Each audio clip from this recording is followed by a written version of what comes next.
Okay, what's up, everybody? Oh my God, What dude, up? Josh Stewart is on with us, man. Oh, Dude, yo! we made it, man. We've made What's it. up? What's up? Yo, what a performance! Whoa, man! I tell you what, man. Yes, Big props. let's go. Let's go, man. We got a big crowd tonight, man. Y'all, listen.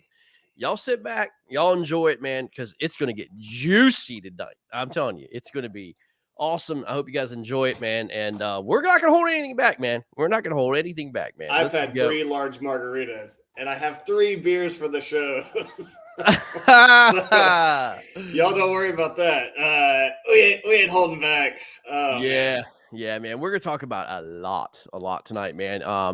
Man, what a weekend! What a weekend, man. I mean, you had the Hobie event at Chickamauga, you had the KFL opening, man. I mean, it's just been incredible. A lot of great performances out there, man. And we're gonna give a lot of shout outs tonight, but then not so much. Dude, you know what I mean? Speaking of Chickamauga, that was maybe the biggest blowout I've seen in a big tournament, like in recent memory. Yeah, that was like, dude, that was an ass whooping, bro. That was, yeah. I mean, golly. it was Justin Patrick. Is that the guy who won it? I believe so. But man, that was a freaking shellacking, 20 inches, man. But hey, man, you know, I'm gonna start off by saying this. Look, I'm a KFL guy, man. I'm all KFL through and through. Yep. Every single player on the Tennessee Shiners cashed a check. Dude, that's disgusting. That's disgusting. That's so good. That's so good. Insane. That roster that came together. I know Todd Patrick obviously had a lot to do with that. Man, dude, that's insane to go to a live event and like this wasn't like a neighborhood local tournament. It's like a Hobie BOS national event to have everyone on your team cash a check. Disgusting. Insane. I don't know if we'll ever see that repeated. Yeah, I don't know, man. That's crazy. My hat's off to him, man. It was a great performance. So absolutely. I mean, look, other shows do other things about the Hobie event. We're not going to do that. You know what I mean? We just give our hats off to him, and we're here about fishing not so well. You know, I mean, we're used to getting blown out by 20 inches. You know, and plus, here. So. Yeah, and there were just some other notable KFL shout outs. Jordan Marshall, Kusa. Cashed a fat check, and man, Brian Howe. Yeah, we're not good. We're not ever doing an episode of the show without talking about Brian Howe. Sorry. Yeah, I mean, the guy's just good. I mean, he's so good. Yeah, the guy's just awesome, man. I mean, it was an incredible performance. Yeah.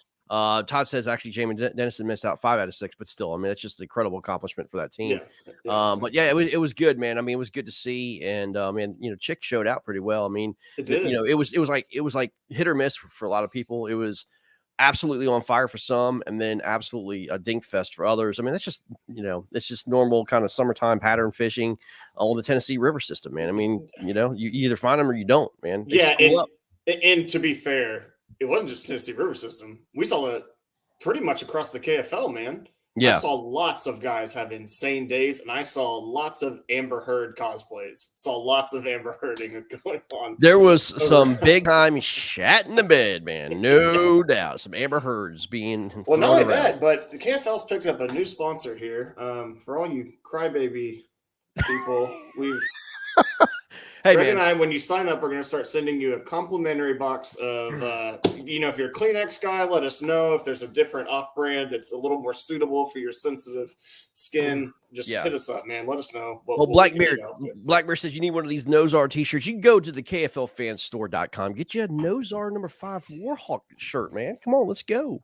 Yeah, you could do that, man. Yo, Jason Campbell, what up? Scott Shishowicz, what up? Yeah, man, Stephen Bell. Blackbeard, Josh Stewart, Charles Coleman, Brad Case, Rob, dude, everybody that's in the chat. Yeah, what's up, man? Yeah, man. We got, as I said, we got some things to talk about tonight, man. Hey, listen, I don't know, those of you who just are just like coming to fruition and just want to just look and see what's going on, man. We just announced something big today. Really in the middle of the day. Can I bring this up? Jason Gardner. You say what? Jason Gardner. What's that? What do you say? Let me see if I can throw it up there. If I have, oh yeah, okay. What do you say? The men's. I can't see it. Hold on a second. Nice. I appreciate that, man. Yeah. Hey, this is women's double or triple XL, man. That's the only thing would fit. It's got to carry the It's got to carry the carriage, man. You know what I mean? So, all right, that's awesome, dude. All right, so look. Let me show you this, guys. Look what we got going on, man. Look at this. Here we go, man. Ooh. This is big, guys. Look at here. Big time. We are doing a collaborative with KFL and KBBT. You do not have to be a member of either one. Anybody can fish this event. We are going to Lake George on August 6th. I have checked local tournaments. I have checked regional tournaments. I have checked national tournaments. There ain't anything going on that I see in August 6th. KFL is off that week as well. And man, I thought it'd be kind of cool to kind of get everybody together, get the band together, and we want 100 anglers minimum to do $1,000 big bass hour. There's 7 hours, and it's already up on Fishing Chaos. You go there, and what's cool about that is like all the leaderboards are broken down by hours, so that's really, really cool. It makes it easy and clean. So $1,000 big bass hour, that's all you're fishing for, is the biggest bass of that hour. And then there's 7 different hours, and then at the very end, whoever gets the biggest bass of the tournament is going to get $2,500. Now look, if you get the biggest bass of the tournament, you're guaranteed $3,500. You know what I'm saying? Yeah. Big bass of the hour plus another $2,500. So, man, dude, it's $100 to get in. I know y'all ain't got nothing to do, man. Let's get up there and get things going, man. It's gonna be fun. That's gonna be fun. And go to Fishing Chaos. It's under Lake George $1,000 big bass, and it's all on the links and stuff on Facebook, and so on and so forth. So it's really, really cool, man. I can't wait. I want to see all my KFL and KBBT folks out there, and then bring your local trails with you, man. We want 100. Let me say this: 100 is the minimum to get to those prizes, but is anybody? We go over 100. We go 150. I mean, dude, that's like $1,500, every hour, man. It's ridiculous, So if we go above 100, man, it's money right back to the pot. So let's go. Yeah, we'll go ahead and apologize to all you MLF fans out there that are going to go fish for 28,000 12-inch fish. I'm so sorry. Just MLF's format sucks. So there you go. Here we go. So, Justin Query says, we have nothing here in New York. I'm bringing the crew. There we go, Justin. That's what I'm talking about, baby. Let's go. It's going to be great. Jason Campbell. Jason, don't be disrespectful. Disrespecting New York. Don't be disrespectful. After what you did at Broken Bow, don't talk like that. Yeah. Oh, man. Oh, man. I'm just kidding, Soup. I love you, dude. Sorry, man. So let's go ahead and just get whatever way. Let's stop wasting time. Let's get into some of the things that went on at the KFL this weekend, shall we? But first of all, because we definitely have some KFL anglers in here, I have a message for you from Mr. Clifton Allen. I spoke to him before the show. Clifton wanted to let all of you know, because he judged so many of our fish, man. Thank you, Clifton, for that. He said, all your pictures suck. If it's raining or your phone gets blurry, wipe it the F off and act like you've been in a tournament before. Use the right identifier. Guys, come on. Thank you. I've wrapped up my message from Clifton to all of you, the anglers. Not happy. Not a happy man, Mr. Clifton Allen. Guys, act like you've been there before, man. This is there were some sloppy picks, man. And there's no doubt about it. I mean, I was looking at some and I was like, come on, man. Clean it up, guys. Look, this is not a KFL, captain's meeting, but man, try to go hands off, man. If you want to eliminate anything, just go hands off, man. It's just the way it should be. So anyway, yes. This is gonna be a good night, man. Listen, throw shade, throw all you want, man. It's kind of like we're here to have fun tonight, man. We're gonna get it all out. So anyway, they weren't all accepted that late because we were waiting on Maine's fish. Sorry, bud. Yeah. Rodney Kinnan. Look, man. Hey, look, he did a hell of a job this weekend, man. So I'm not gonna down the guy at all. Dude, so, Clifton crushed, man. He absolutely did. I mean, that's, you got to remember, that's like over like 400 and something fish, man. So, but here's the deal, man. Let me kind of set the stage about tonight, man. Let's kind of set the stage about what happened. We had some home teams that choked it out. including yours truly. We talked a good game, and you know, I had my squad with me, and yours truly said there's no way, no chance that we are going to lose against Motor City 3 times in a row. I had a new squad. I was fishing the river this weekend, and daggone if you didn't know it, your boy and my beloved Washington Horrorhawks lost. And it's a daggone shame, man. And man, it is what it is. But we only lost by 1 point. But the real story was this guy who completely shat the bed. It's this guy, Greg Kras. What is going on, man, dude? Yeah, dude. What's going on, man? Hey, yeah, it definitely stung. I'm not gonna lie, it stung. Yeah, I mean, that interview that we were talking, I was talking. Hey, you got to come through Rhode Island. Well, guess what? I got caught with my pants down, and here we are. You know, 0-1 with a home loss. So, but I got to give it up to Granite State. Those guys, they were grinding all day. I mean, they did well. Don't do that. Don't do that. We're not here to give it up for the other team. We're here to talk about how you went full Amber Heard, shit the bed. Like, sorry, man. Don't do that. So I got. Don't do that. Talk about how you sucked, not how the other team was good. Yeah, man. I guess as a team we sucked. I kind of had to change my approach once a few guys came on live and said that they were catching nothing but dinks. I was praying that they were sandbagging. Yeah. Because, you know, at the end of the day, I'm you know, everyone's close together. You can basically see everyone. You know, there's 2 sides to that pond we were on, so you can basically see everyone, know where they're fishing. I was hoping that one of our guys was sandbagging, and then you know, someone comes on and says, "Oh, I've been catching nothing but dinks." Another one comes on, "Oh, you got nothing but shorts." And I'm sitting here. I you know, probably had 6 fish at the time. I think I had 6 fish at the time. And after I heard that, I was just like, I have to change my approach. I got to go looking for a giant to catch up, because I think at the time we were down 7 to 9 inches or something like that.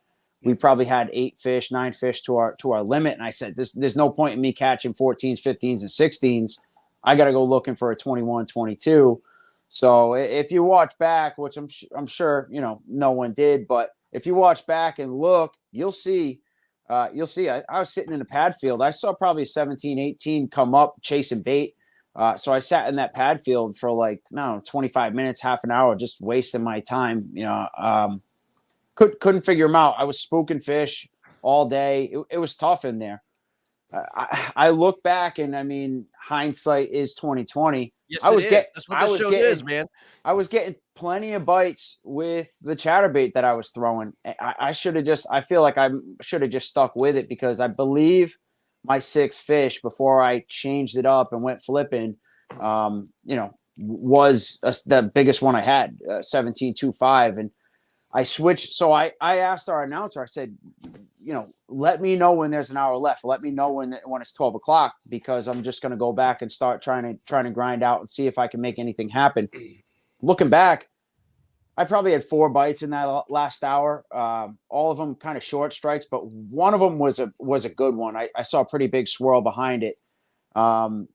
If I had just stuck with it for that extra hour and 15, hour and 20 that I spent flipping, I might have been able to make something happen, but I don't know. I don't think so. They were hitting the chatterbait pretty good that day, but you know, Greg, you experienced exactly what I experienced, man. I had a good chatterbait bite all morning, right? And, you know, the tide was changing, and I had pre-fished this area in the back of the creek. And I was like, you know what, man, I'm going to make this half-hour run down to the back of the creek and start flipping these docks and flipping these pylons and getting into this bite that I had just so yesterday. And I went all the way back there, half hour, fished for that about an hour and 15 minutes, not a single bite all around those docks and the seawalls and stuff. And then I had to spend another half hour to get back to my spot, man, when I should have just stayed there and chucked the chatterbait all freaking day, and I would have probably gotten bit. I mean, it was a dumb decision. I mean, that's the thing, though, is you're fishing in a team environment. So when your guys come on and they're like, I can't find something that's 14 inches or I'm catching a bunch of shorts, you got to take it upon yourself to say, I have to do something different to try to make up that ground that they're struggling that day. Yeah. So that's I could have easily sat there with the chatterbait for the last 2.5 hours of the event, and I could have padded my stats and I could have put up 10 fish, but I didn't choose to do that because I'm in the team environment. That's you have to fish. Greg, and I know, and BK says this all the time, man. Limits are king. Yeah. Limits are king. Get your limit first, man. Fill the board up, Yeah, and Greg, I've definitely got a couple questions for you. But like before we go any further into this, Greg, for everybody watching, who is Greg? Like, who are you, man? Like, tell people like where you live, what you fish normally, or do you do national events? What do you fish out of? I mean, give us a little run view of who you are, man. Sure, Greg Krasnowiecki, Greg Kras for short because no one can say it. I'm from Rhode Island, little small state, not Long Island, which a lot of people get mixed up. But I run the Ocean Shut State. Up, Zach. I run the Ocean State Kayak Bassin local club, so I'm the director there. We got a pretty good turnout this year of members. I typically fish a lot of Rhode Island. I do fish the national trails just because of my vacation times and all that kind of stuff that's going on. I do pick one trail per year, so I ended up going with the Hobie Trail this year. Nice. I went down to Santee Cooper, pooped my pants down there, didn't do that well. I'm going to Winnipesaukee and I'm going to the Susquehanna River, and I'm hoping at one of those two events I could do pretty well. I got a good history at Susky, so nice. We'll see how it plays out. But things can always change. I could be in a diaper by the end of that one too. That's awesome. Hey, Greg, I got a question for you, man. I heard that you snapped a $600 rod after the game. Talk about that. Chef's kiss, baby. Yeah, I was fishing. I forget what it was. I was throwing a Kitech weedless swim bait, and I caught this giant 13.25, and I'm reeling it back to the boat, and I go to boat flip it in just like I've done 10,000 times with a 1.25 pound fish, and I don't know, just the rod tip snapped when I flipped it up, and that was it. I had a G Loomis NRX blue edition. Yeah. Wow, couldn't handle that 1 pounder, huh? Had to be cracked, man. Had to be cracked. Right. It must have been. I don't know. I treat that thing's like my baby. I would. Hey, the first place I would look is Blackbeard, man. He sabotaged you 100%. Yeah. He asked me. He wants the rod tip, so I already sent the remaining rod back for the warranty. But he asked me. He wants the rod tips. He wants me to take a little piece of cloth and sign Kras, and then tape it to the rod tip and mail it to him. Nice. Beautiful. Hey, Greg, I do have a question, man. So, you're explaining to us, you're in a good area. It sounds like, you see fish blowing up. You've caught fish. Your team is on dinks and unders, and you're listening to it over the cast. My first question to you is, why are you not picking up your phone and asking someone, I'm over here on a good chatterbait bite. Come over here and flip this stuff. I wish I could bring up the chat to show you what I said at around 9:30 a.m. So are you putting it on their teammates? Like they didn't listen to you? I know that one of my teammates did change. It's the 0-1 team looking at each other, man. We get it. I know one of our guys did change to the chatterbait. What was catching shorts with it where he was in that area. I don't know. No, I'm talking about you telling somebody, come over here. Like I am on the fish. Katucci and I were in the same spot. We were in the same location. We could see each other all day. Right on. So he switched over to the chatterbait. I know that for a fact. I did ask the other guys. They said they tried it, but chatterbait's a confidence bait. Really, you need to feel confident with it. And if someone's telling you just to pick it up and start throwing it, if you're not fishing it the way that I was fishing it, you weren't getting bites. I wasn't getting bites in open water. I'm dumping it into 3x3 and 5x5 holes in the pads. I'm letting it drop for a half second and I'm snapping it a couple of times. And then I start my reel, and inside those pads, I'm getting those bites. So not a lot of people do that. At least to my knowledge, not a lot of people that I talk to who fish the chatterbait do that. But I guess I've just developed this habit of fishing around lily pads, fishing through lily pads with the chatterbait. I mean, I guess I'm giving up the juice, but yeah, you know, it's that's to me, that's not juice. Lots of people yo-yo it around cover, whether it's docks or lily Right. pads or whatever. yeah. It's just about how you work that bait. Like, yeah, the frustrating thing about when you're teaching someone to fish a chatterbait is they think it's a spinner bait and they throw it and they just reel it and back. they just reel it in, right? Yeah. You have to make that thing dance all the way back to the boat, and that's 100%. key. That's key. Ripping it through the grass, making that blade flutter and killing it. Yeah. And, you know, you rip it out of the grass and you kill it right away, and you just pick up your slack. You just keep your rod tip still, and that's where you get most of your big bites. Right on. To be honest, I had 3 fish I caught when the chatterbait was dead still. I stopped it, and it was like literally. I mean, it was pause done. Yeah, they follow it just like they it. follow anything else: chatterbait, swim bait, spinner bait, anything like that. But the same thing with spinner bait and a swim bait. You know, you get that little 3/4 turn with the swim bait, or you snap your rod tip a couple of times with the spinner bait. So there's definitely, you have to make it look different than any just weekend warrior going out there, casting it out, reeling it in nice and slow. For sure. You know, and that's how you trigger those big bites. And Greg, go ahead. I want to, you know, we'll get into all the semantics and all that stuff and analytics of the actual, but that's not what really this show's about, man. We could talk about all that. I want to talk about the juice. I want to talk about something. And the reason why I brought you on and I chose you is because we had a controversy that happened in the Northeast, and you're kind of right in the middle of it, right? And I'm going to talk about it, man. And you give me your side of this, and you tell me what's up, man. But for sure. we had a matchup. It came down to Maine and Massachusetts, man.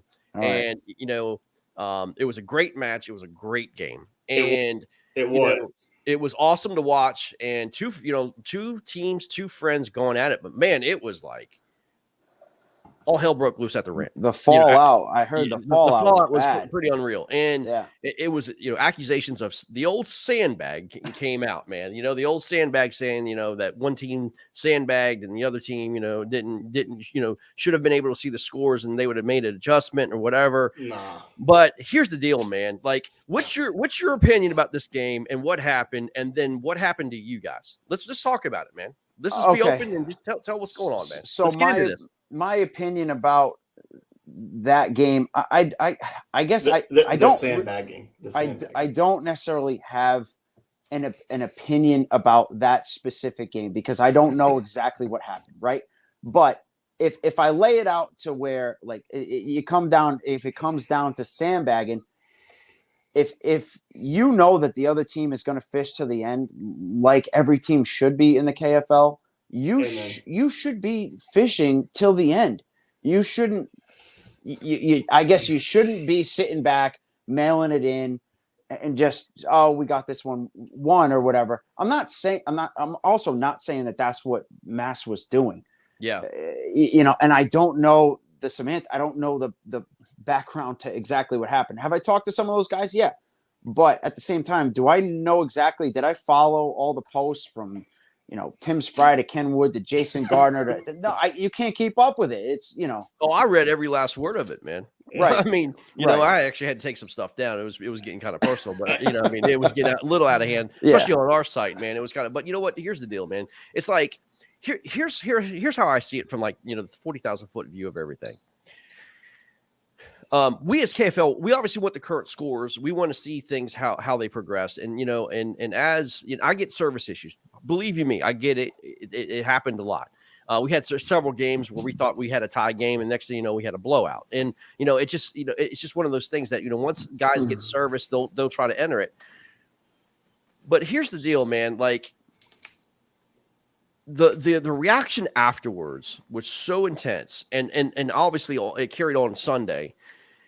For me, it says, is this a good thing or bad thing for the KFL? I think it's kind of both, but I think it's more good because I appreciate how people absolutely care about the product and the team and winning. Yeah. You know what I mean?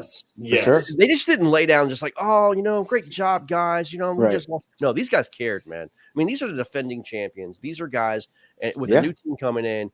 These guys are arguing and going back and forth because, man, they actually care about this, man. Of course they do. Yeah. For me, that says a lot. It really does. And so we've got, to obviously encourage our anglers to put the fish on the board.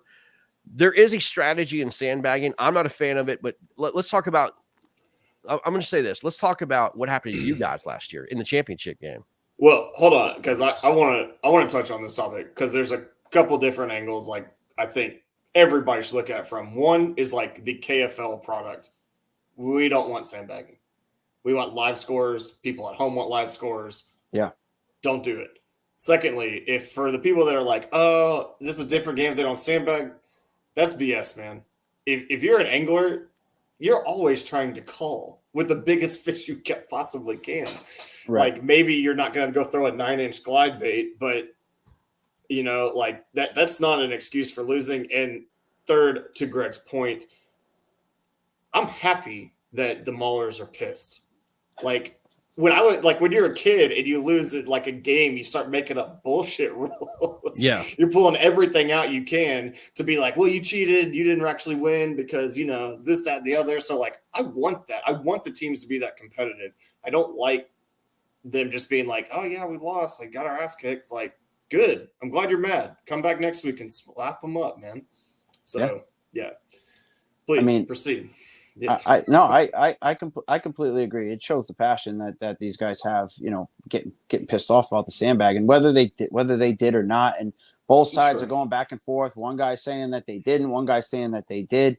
I think where I got involved in that was where I was backing my guy Catucci, who came in when Ferreira made that post about the maniac sandbag. And he claimed that it's okay to sandbag in the conference championship, which we have confirmed that Ken Wood did, and he admitted to it. So, I don't hold anything against him. I wouldn't have changed. Okay, so let's just walk this back a little bit. Ken Wood sandbags in the conference championship. We find out after the fact it didn't change my approach where he claims that it lit a fire under us. We were up by, if you look back, my recollection's 8 inches. We weren't even up by a KFL keeper. Neither team had a limit. Both teams had 4 or 5 fish each. And we just happened to be up by 8 inches or so. So to say that I would have fished any differently, did I speed up when that happened?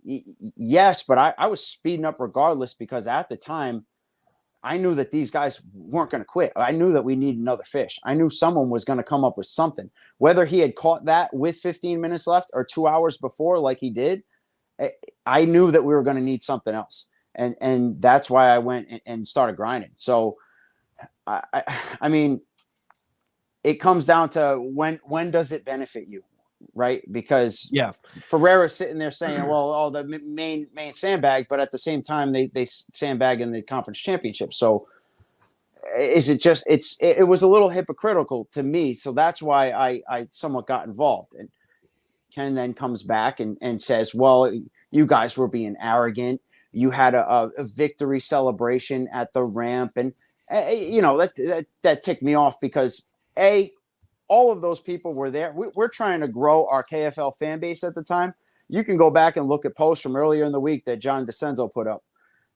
Johnny's got, hey, everyone, come down to the ramp at 12 o'clock. Yep. We're gonna have giveaways. We were giving away. Love it. We were giving away. We were giving away lures and fishing poles to kids who came by. Yep. We were doing a grill out and all that stuff. So Ken's ignorance there and not remembering what happened, is somewhat ticked me off, and that's why I got involved into that conversation. Because I went back to my team. I said, guys, I'm remembering this correctly. We had these people showing up regardless whether we were winning or not, correct? And they said, yeah, we had that set up for the whole week. That's kind of where I got ticked off about it. Do I care that he sandbagged? No, I don't, because I was grinding till the end, no matter what, being up 6 inches, 8 inches, whatever it may have been, with the last 30 minutes, 15 minutes of that game. So But just the little jabs that are thrown and stuff like that. Remember what happened first. Recall what happened correctly before you start making comments. That's I know really all. I know that. Look, I know the story. I see the numbers, and I know exactly what happened. Okay, here's the deal. There's no chance. No, if somebody Brady caught his fish. He caught one and 3 minutes to go. He caught one that was like 22 minutes. He caught another one that was like basically like an hour or so. And then he caught one at 4:45. And those were the fish that were uploaded, okay? There's not a chance. If you saw yourself down at 166 to 172 and you're on a bite or a school bite, you know you have to get big bites. It's hard to just, like, once you get that first fish, it's hard to just stop, put in fishing chaos, and then put your fish in, knowing the fact that you have to make up so much ground. Yeah, I'm not excusing it, okay? I'm not going to sit there and say, that all this, the 4:45 fish, yes, should have been uploaded. No questions asked. That should have been on the board. I'm not going to excuse it. But like that last like half hour, if you're on that run and you're in that school, it's hard. In fact, it shouldn't even, it's a hard thing to do especially when you're seeing them on live catching the fish. Like, Tim Spry was on live catching the fish. He said he didn't have service and he didn't upload. But, I mean, it's hard catching the fish right then and there. Stop what you're doing, uploading your fish, and try to get all this in. This is one of the only sports that has delayed scoring finals. Every other sport has a final score at the clock ends. We give another hour until we actually find out truly, what the score is. And then sometimes it's not even official until the end of the day, until we get done judging. And so I get it, man. And it's a fine line calling somebody a sandbagger, but it's another – if you were in that position, I don't care who it is, there's no chance you would ever do that. No chance. Like that last 15 minutes, you're on a heater.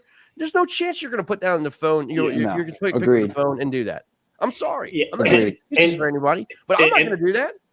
And I love the Northeast teams all having these little jabs and rivalries, especially because of the accents. I almost feel like it's like Mafia Wars. Oh, you can hear their accents in the writing. You can hear it all. It's fantastic, man. It's like the dude from Family Guy. You know what I mean? It's like you could hear his voice.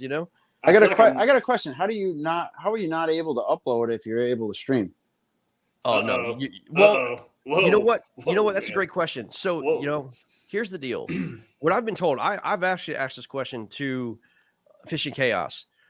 Cellular data that drives out video and audio runs differently than actually uploading internet stuff. You know what I mean? Okay. Streaming and audio runs on a different data system that actually going to a website and trying to upload through a server. I don't know why. I heard it's different. I don't know if it's an excuse, but that could be true.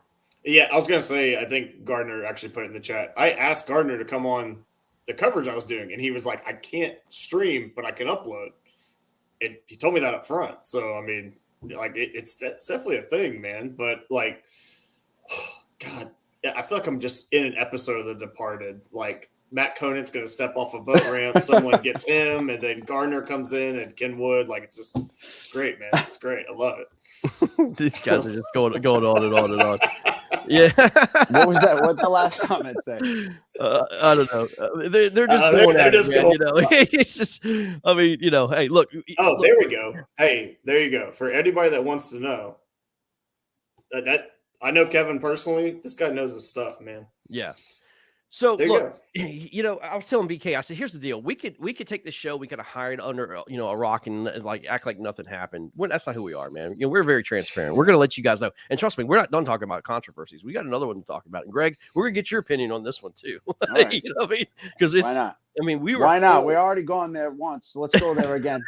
We were full of it, Yeah. So, I mean, there's accusations. Okay, look, again, I'm just going to throw this out. There's actually accusations of more sandbagging, and there's other accusations too. And I don't want to, call out teams or names, but there's also accusations of teams sitting back by the ramp, right? Sitting back by the ramp, waiting for other teams to go out, and then those teammates from the other team following that team to their spots. Really? That's interesting. Playing a little defense. Playing a little defense. So wait, was it the away team that waited at the ramp? Yes, the away team was Wow. waiting at the Oh. ramp, watching the home team go out to their spots, and the away team would go out there and fish around them, or fish by them, or fish all around them, and No, you everything just else. gave us a great idea. It's big brain strategy. It's defense 101. I mean, is that defense, or is that just not doing your homework, man? That's not doing your homework, but it's also You know what I'm defense. saying? Depends on which team you're on. It's a little bit of both. It shows that you have zero confidence in what you did previous to, all your pre-fishing, all your research and all that. It just shows that, I guess, shows that you're scared. Because you don't think that you could beat the guys who you're going up against. I know that you fish some of these waters. Listen, we've got accusations everywhere. Yeah, I was gonna say, struck a nerve with the chat here. I mean, Greg. we've got accusations everywhere, man. Like, this is. I told you, get the popcorn ready, y'all. I mean, that's pretty interesting, because I mean, there's no rule against that. As long as you stay outside of the 120 feet or something like. There's no rule against that. So how do you police that? You can't. And those guys, if that's the strategy that they want to go with, then hey, they go with that strategy. I mean, I'm not one to follow someone around like a seagull and try to pick up their scraps, but if that's how you have to go about your business to win, at the end of the day, a win's a win. So yeah, it to the point. If you lose to someone doing that, you're saying they followed me to my spot. If you crush them, it doesn't matter. Yeah, you're right. So I mean, it seems to me though, guys. I mean, it seems to be. I played baseball, like everyone when I was a kid, and all through high school and stuff. But what gets me is like, there's a lot more unwritten rules in this type of format of fishing than there is in baseball. Yeah, for sure. Yeah. For a sure. lot more there unwritten are rules, man. There are. You know what I'm saying? I was going to say, I saw respect, Brad Case saying that was a solid defense strat, or you could just pick terrible lakes, and neither team put up a limit. But man, we got to. I mean, dude, we are absolutely lit up on the chat board, man. I mean, these guys are fired up. Just we fired up today. Fired up, man. Fired up. Go. Okay, y'all want some more juice and some more controversy that we're going to talk about? I got pictures on this one. Y'all ready for this? Do you have what? So I don't just to full disclosure. I don't know what teams they were. If you wanted to explain what happened, but that's pretty interesting. I like to know that one. And someone said they had pictures and videos of people following them. That's the fun shit right there. Yeah, you dig hard enough, you'll find it. But listen, I am not releasing any of that information. I'm sure it will come out. Let me just say that. You know what I'm saying? All right. It's look, all these guys are like, squeeze the juice, Craig. Hey, man, you know what I mean? Hey, another thing too, there's a difference between this show and what the Jigs and Bigs are going to drop on Thursday. They're actually going to do like recaps. We're just giving you the dirt. You know what I mean? Like, you know what I mean? We're giving you what actually happened. This is the reality. These are the phone calls I got, and I'm not going to hide under a rock, man. These are things that, it's the good, bad, and the ugly of the KFL. Yeah, we're trying to maintain a professional image, and we're trying to show, the realism of having a team and everything else. But man, also too, we're human. We want to show you the goods, bads, and the uglies, and we're just being transparent, man. I mean, maybe that will come back to bite me, but at the end of the day, it's real, and this is what happened. You know what I mean? And we can all learn from it. And it's team fishing. Like, you just get these crazy stories, dynamics that aren't happening in like solo tournaments, or they are, but they're not viewed the same. Yeah. Like when it's 4v4 and you send two guys to follow their best angler somewhere, good defense. Maybe I don't know, man. Like, I don't know, man. I mean, maybe. I mean, look, maybe. But here, I'll give you an example, man. Like, Michigan came down, and here's the strategy, guys. I'll be honest with you. Like, we knew that Michigan was going to be at Mattawoman, okay? Just a little bit more. So we set a guy to Mattawoman, to fish that body of water, and just to see if they can, I mean, that's where he was planning on fishing anyway. But we took our best guy that fished Mattawoman, and we put that guy against those two guys. I knew that Matt and Jeremy were going to go to ORP. I was going to take those guys on by myself, okay? And then we had other guys down in Aquia that was going to go fish, and try to get the bigger bite. So we thought, listen, if Joel can outfish Zach and Dave, and I can fish out Jeremy and Matt, and then we get the bigger kickers out of a quiet, man, we got this thing in the bag. Well, it did not happen. Okay. Zach and Dave over in Mattawoman slayed the fish. And then I kind of like nixed out, Jeremy and Matt. And then we had only had like 2 fish out of a quiet, which actually that's probably what really was the difference maker, because the bite didn't get on it down there. And so, that is strategy. There is a little defense in that for sure. Not according to Carl Haggerty. He's upset.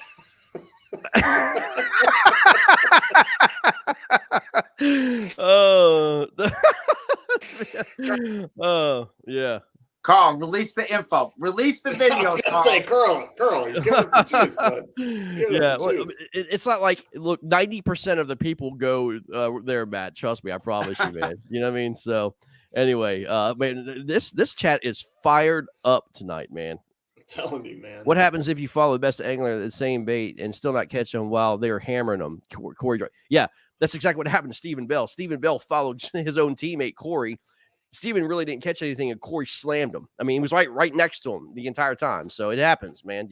That's how you present the bait right there. I bet you Corey was doing just that little something different, triggering those bites. Yeah. Stephen, it's that you throw everything on a spinning rod, and I don't know what to tell you, man. Like, that's just how it goes. Yeah, for sure. All right.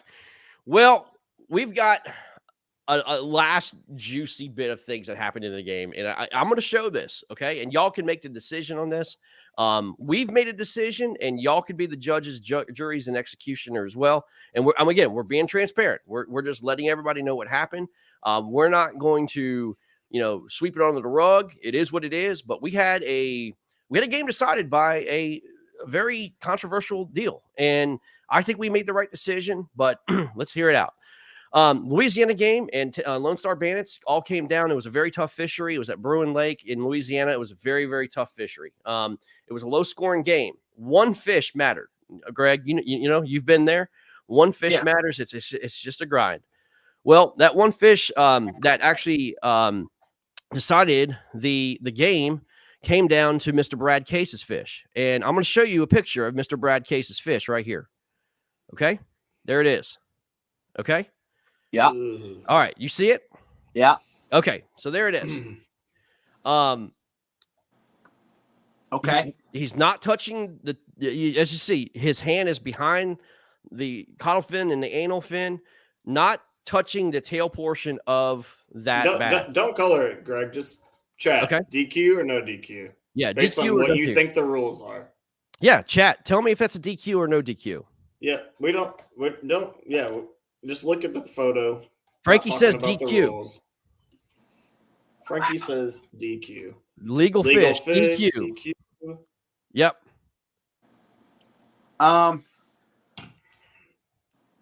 If it were good me, according to the KFL website, exactly, Jason. But keep going. According to I see. I'd have to look at the rule. Read the rule. Can you read the rule for me? Well, I'll show you. No DQ. Sorry, DQ. Good fish. Look, it's 50-50. Good. Hands free. No. If it's me, I'm accepting that fish. Yep. Dude, it's 50-50. Yep. You can understand why. Can we look at the rule? Yeah, I'm going to show you the rule here real quick. Okay, so everybody sees that fish. All right. So let me see if I can pull up the rule. Let me see if I can pull up this deal real quick. Okay. All right. Here is the rule per our rule book on the website. Here's the no touch zones per our judging rules. I will tell you, KBF has new rules that were adopted in March. But if in our rule book that is posted on the website, this is the no touch zone. That is a good fish. In the purple, you're saying? Exactly. Oh yeah, that's a good fish. He's not touching the tail. Even if he touched the tail, it's only a 1-inch deduction. Yeah, but you could see where the tail meets the mass of the body there. He's not touching the fin. The fin touches the body. You can actually see where the fin touches the body on that picture. That's a good fish. That is a good fish. Exactly. Yeah. So that was our ruling. Now here's the deal. In fairness and transparency of the whole situation, we said we adopted KBF rules. Okay. Yeah. We did. Okay. we also have our own rule book with the KFL, because KBF has, you can have a 12-inch fish minimum. We have a 14-inch minimum. We have a KBF identifier. Or you can have a KBF identifier. We have a KFL identifier. There's a lot of things that our rule book that are different from the KBF rules. Scoring and judging, this was adopted back before KBF changed their rules. Remember when KBF happened, they started, you said you can't touch the gill plate, you can't touch the tail, you can't have your hand past the anal fins to the tail. And they changed it 2 or 3 times because people were upset at the fact that you couldn't touch the gill plate, whereas before it was, had your hands underneath the gill plate. Well, our rules commissioner, John Lessman, made the call based on what was written in our rules currently, and we deemed it a good fish. Thus, Louisiana won. They're 1-0, and Lone Star's 0-1. I wanted to bring that out because there's a lot of stuff being talked behind the scenes about what it was. That is the God's honest truth. That's exactly what happened. And just to be extra transparent about this, Clifton and I were judging. Clifton looked at it, interpreted the rules, accepted it. Then I DQ'd it. Then Greg asked us to go in and DQ it. Then we accepted it. Yeah. And then we finally were like, we're sending it to the rules commissioner. So it's not like we were like, meh, we don't care. Right. Like, we had multiple people look at it, interpret the rules. Like, we spent way too much time on this one fish, arguing over it and going back and forth. I mean, just like the chat was, we thought, I was like, well, the KBF rules that I'm looking up say you can't touch anything like past the lower fin. Are we doing KBF rules? Then trying to find out all the KBF amendments and everything else they've changed. And at the end of the day, we're KFL. We are not KBF. Yeah. So a lot of people are confused, right? And now you understand the confusion, okay? Right. KBF rules were amended in February, March. We had our rule book in place by January, okay? And so KBF changed their rules after our final rule book was written. We did not amend to the new KBF rules. Now, here's the easy solution for all this. Get your hands off the fish. You know what I mean? Don't touch the damn fish, and then it'll be okay. But I mean, some people just can't do it. Like small. Well, you look at that fish and you look how close that is to the 18-inch mark. He might have had to do that in that time. As long as he stays within the rules that are stated in KFL, then I mean he's fine. And that fish, he's not touching the tail. So yes, I mean, yeah, you say that you adopt the KBF rules, but you still have a rule book for KFL. So those should trump whatever KBF is. KBF makes an amendment halfway through the year. You're going to change KFL. That could change the outcome of previous games. We are not changing the rule book this year. We are not changing it. We're leaving the way the rules are set, and it's uploaded into the website. If you go to the first page of the website, down on the very bottom, it says KFL rules. We are not changing it. We've decided we're not going to amend to the new rule standard that KBF put in place because, man, it's so subjective. Like the open mouth thing. I mean, my God, people are getting DQ'd for just a literally crack of a mouth open, So anyway, it's my wife getting on here and calling y'all out. There you go. Puffs plus indeed. Guys, I told you there was some juice tonight. I told you there was drama. We ain't hiding nothing. Hold on, breaking news. Jim Louvier has quit the KFL for the 6th time. Greg, your thoughts? Oh, and he's back. And he's gone. Yeah, man. I mean, look, I understand why he's upset, man. I do. I get it, man. But at the end of the day, like, if you don't go by what's written, you don't have a league. You know what I mean? You cannot make calls based on your assumptions and what ifs and all this other stuff. You can't do it. So and John had to actually kind of, bring me and ground me to that. He's like, look, man, I'm not trying to be the military, but if I go to a commander and the commander says what's in the rule book, then I'll have to go back to what the rule book says. So I agreed with that. You know what I mean? Yeah. And so it's in the rules. We're going to stick with it and get yourself familiarized with it, man, because it's there. I think it's a good call.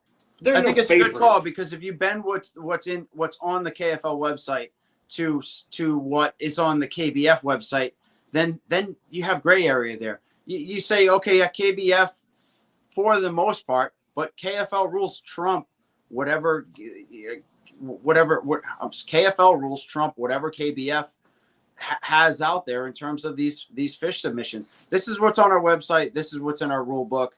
Yeah. We didn't change. We didn't amend to KBF, and that's really what it has to come down to. Correct. Yeah, I think you made the right call. Yeah, and not only that, like, just to be clear, Clifton, who's judging, used to be a member of the Lone Star Bandits. He likes those guys. He's not trying, like, there are no favorites here. We judge them by a set of rules, and you can look back through KBT with decisions that Greg or myself have been a part of. We enforce rules, man. It's tough. It's tough. Robert says, what are the rules ramming another vessel asking for? Yeah. I'm just saying, like, there are so many things that go on in kayak fishing. The rules, maybe the kid says Clifton likes things. There are so many instances of kayak fishing where we do not see rules harshly enforced, and we've never shied away from that. Yeah, no, exactly. And you know what? These guys took a long time in painstaking effort, trust me, to get these rules done and revised and published before the season started. And we got to adhere to them and respect them. So anyway, it was a tough deal, man. It was a tough deal. I hated being in that position. Literally, I was trying to have fun with the Michigan guys at the brewery, and I'm getting bombarded by this stuff. And it's just not fun for me. It's not fun for anybody involved to kind of get into this thing. But I mean, it's not what was me thing, but it had to be settled. It had to be talked about. It had to be, discussed and battled out. And trust me, man, like Blake said, this is, I mean, like you said, the guys were like 50-50 on this. Well, we were too. I mean, we were too, because, it was a tough ruling. So it was a tough call, man. But, it is what it is. And, and to be honest, and I talked to Jason Campbell about it. He couldn't have been any more of a gentleman, you know what I mean? Mm-hmm. And he understood. And I hate to see his team in that position, man. I mean, Jason's such a great guy, man. And, with John and all those other guys, man, and Derek, and, I mean, it's disappointing to go all that way and not win, man. But let me also say this. I don't want to win like that either. Like, I don't want to win taking somebody else's fish off the board because of a technicality either. You know what I mean? Right. I just wish Louisiana had a home lake they could pick, like Caddo or Bistinet. I wish that was in Louisiana, so that we could have had a full limit matchup, maybe a little more exciting, something like that, Yeah. Right? Like, if those lakes were in Louisiana, that would be amazing. Yeah. Oh, shit, they are in Louisiana. They are. Oh, they are. So my bad. Sorry. Yeah, it's tough being a judge. Sometimes you got to be the bad guy. Running the local club, it's the same deal. And typically, what I try to do is just pull up the rule book, take a picture of what they did wrong, and say, "Listen, here's where you screwed up." More for like some of these guys first year fishing in a kayak and taking pictures and whatnot. Yeah. You have to enforce the rules, even if the guy's like, "Oh, well, I didn't know that." Well, there's a rule book for a reason. So you have to know the rule. You have to know the rules, and they have to be enforced. And... Yeah, you're right. But here's guys, we're going to kind of end on a good note. The good note is we had a fantastic week, a ton of content out there, man. And it was a lot of fun, a lot of great feedback. As I said, 90% of it was absolutely fantastic. A lot of these guys, Greg, these rookies in the KFL got to experience something that they've really never experienced before. And they're juiced up, man. You know how Greg, I know they're juiced up for week 2? The second I put out the KFL week 2 from Fishing Chaos into the chat and had the owners go in there and tell their team, about 100% of the teams and anglers signed up that night. So for week 2, dude, it's amazing. You know what I mean? So good. Awesome. Yeah, that's great. We got the bye this week. Do the Maulers have a bye this week as well? They do have a bye this week. So we both get to sit on a loss, watch KFL week 2, and then we get to battle it out in week 3 against each other in Massachusetts. Wow. Man. Beautiful scheduling. Beautiful scheduling. Yeah, I mean, you couldn't have drew it up any better. Absolutely. Listen, this ain't my first rodeo, Greg. Come on now. Hey, Greg, question for you, man. Yeah. And it's probably going to be a segment that we're going to do here regularly every week. Who was the trash can of week 1 KFL? Who gets the trash can award from you, Greg? Who was just god so bad? Call it out. Like, that guy's garbage, or that team is garbage. Doesn't have to be one person. Who's your pick for that? Ken says, Yeah. Ken says, not me, you turds. Who was it? Who was just who did you look at and you were like, dear God, you trash can? I can't. Oh, nah. Come on, man. Come on. Give us one. See, I was so busy getting ready for the next day that I didn't get to look to see what guys did, really, to be honest with you. Then just pick me a team. Pick me a team. The Rhode Island Rebels. The Rhode Island Rebels. All right, Greg, you're not invited back to the show. You're not you're not hitting us with the sauce. Like New York put up 29 inches. I was gonna say, I thought New York Empire. I had such high hopes for New York Empire, man. Man, that was like shocking. See, I didn't see it. I didn't see a lot of it. It was like 141. I'm being You honest. don't have to see anything, Greg. I was It's like, 29 holy inches. smokes. Now, I blame you guys because you said I asked Nosar before the show. I said, "Hey, what are we going to talk about?" If you told me you were going to ask me this question, I would have gone and done my research and said, "Who had a shit week? Who had a shit weekend?" And that's why I want your honest response. And the fact you could not say New York Empire threw up 29 inches. They were trash. Listen, the dumpster fire of the week has to go to Mike Marcone. And the reason is, I know how bad he feels. I talked to him. I know how bad he feels, man. Listen, I talked to him. I love the guy, but listen, it on crossed this my show, mind you're going to get ran I know over. how bad he feels because you're going to get ran over, though, man. You know what I mean? It is what it is. Mike Marcone had caught like 190 inches, and none of it counted. And the fantasy owners, like the worst experience ever. Greg, the fantasy owners were calling me and death threatening me because they knew he had like 19 points or something like that, and not to have the right identifier and lose all those points for your fantasy owners, man. Yeah, that's brutal. Fantasy owners not happy with Mike Marcone. Just from his perspective, you go out there and you absolutely smash in Maine after both your teams are going at it all week. What happened after? Like they can't stand each other right now. And to know that was the would that have made the difference? No, it wouldn't have. It wouldn't have made the difference. No. I guess it's not.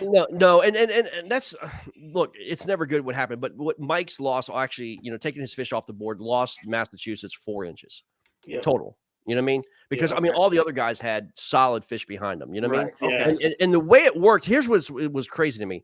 The way it worked was when we DQ'd all of Mike's fish, which was a gut wrencher. I had to call Derek. I called Mike. Man, I hated that call. Oh my God, it was a terrible call. But and kudos to both Mike and Derek, man. They took it very well. And I'll just have to say Mike was a gentleman again. I mean, I felt so bad. It was the worst call. He's a stand-up guy. He absolutely was, man. And so when we took it off, it went from like 176 or 177 down to 172, and a half or whatever. And it was 172 to 166, right? And I'm like, okay, it's not gonna, it really didn't do much damage. Actually, Clifton just, messaged so what? me. So that happens, and then Maine, the Maine leapfrogs in the 182. So that just kind of adds, I guess that adds to it. But at the end of the day, did Maine have more than 4 inches worth of fish difference? Did they win by that much or more? No. See, I mean, basically, it was 180. It was 182. To 174, I think is what it was for Maine and Mass together. But it was, I mean, regardless, it like Mass would have had max 176 or 177. So it would have still been. It doesn't look like it. It doesn't look like it would have mattered. I mean, if that was the difference maker, then that's probably the worst performance of the weekend. But if it didn't matter, what matters? So because a guy's fantasy, I mean. What it matters for is Blackbeard's Bassin devout fantasy followers were crushed, and Greg and I had to deal with the recoil. Mike Marcone got to feel what these NFL players feel like, man. Like, I can't believe you fumbled the ball on the 1 yard line, man. I had you in my fantasy, dude. What's up? It's tough. I know he feels bad. I know one thing: he's not going to make that mistake again. That's for damn sure. He's going to have 6 identifiers signed up. Blackbeard calling out your. I can't imagine how bad that you have to feel to do something like that. Greg, you gotta read the comment, Greg.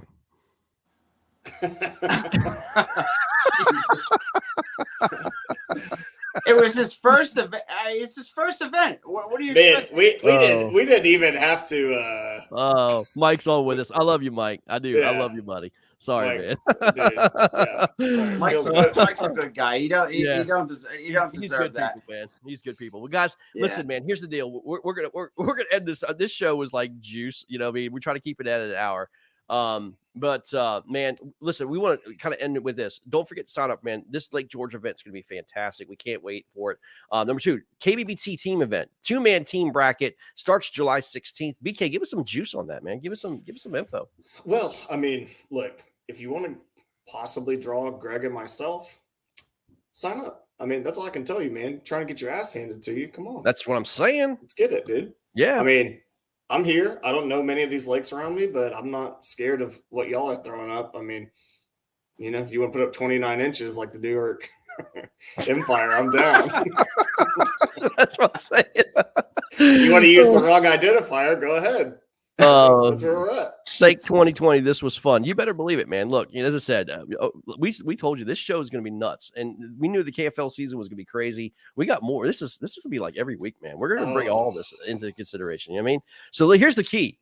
Don't mess up, man, because you're going to get booted.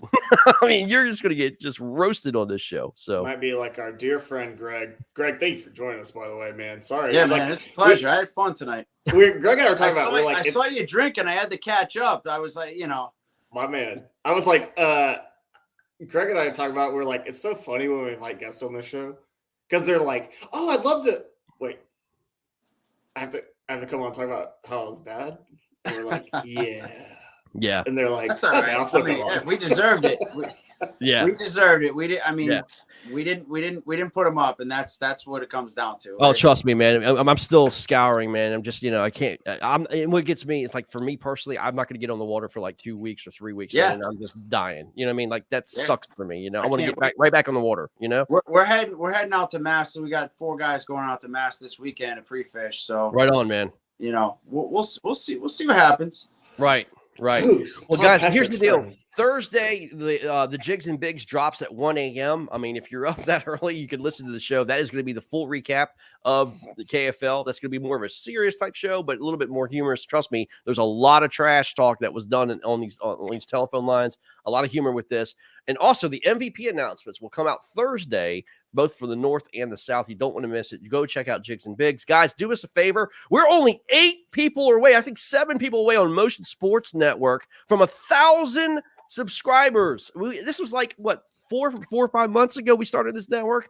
Please go subscribe at Motion Sports. Big time. 1,000 subscriber, and you'll not win a damn thing. So anyway, let's go.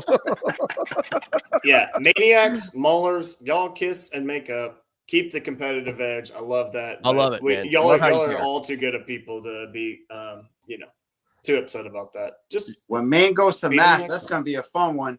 Yeah, it is, man. Oh. Yeah, it is. If they go to Mass. Yeah. Nah, they're going. They're going. Guys, y'all made the show. Thank you guys so much for getting so involved in this show. Is the best show we've ever done. Thank you, guys. We love you. Take care. We'll see you next week. Take care, Appreciate man. it, guys. Later. See ya. Peace.